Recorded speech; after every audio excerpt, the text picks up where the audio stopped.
নিজেকে একজন ছাত্র দাবি করে কোটা সংস্করণের দাবিতে আন্দোলনরত শিক্ষার্থীদের পাশে দাঁড়িয়েছেন বাংলাদেশ জাতীয় দলের তরুণ পেসার শরীফুল ইসলাম। সতীর্থ তৌহিদ হৃদয়ের মতোই সংঘাত বন্ধের আহ্বান জানিয়েছেন এই ক্রিকেটার।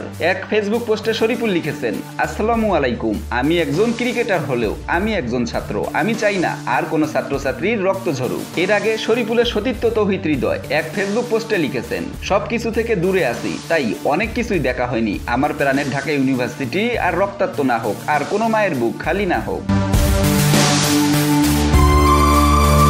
ঢাকা বিশ্ববিদ্যালয়ের কোটা সংস্করণের পক্ষে থাকা আন্দোলনরত শিক্ষার্থীদের সাথে গেল 15 জুলাই সংঘর্ষ হয় ছাত্রলীগ নেতাকর্মীদের। রাতভর পুলিশের সাথে সংঘর্ষ হয়েছে জাহাঙ্গীরনগর বিশ্ববিদ্যালয় শিক্ষার্থীদের। এছাড়া চট্টগ্রাম বিশ্ববিদ্যালয়, কুমিল্লা বিশ্ববিদ্যালয় সহ দেশের প্রতিটি পাবলিক বিশ্ববিদ্যালয়ে চলছে কোটা সংস্করণের আন্দোলন। সম্প্রতি এতে যোগ দিয়েছে প্রাইভেট বিশ্ববিদ্যালয়ের শিক্ষার্থীরাও।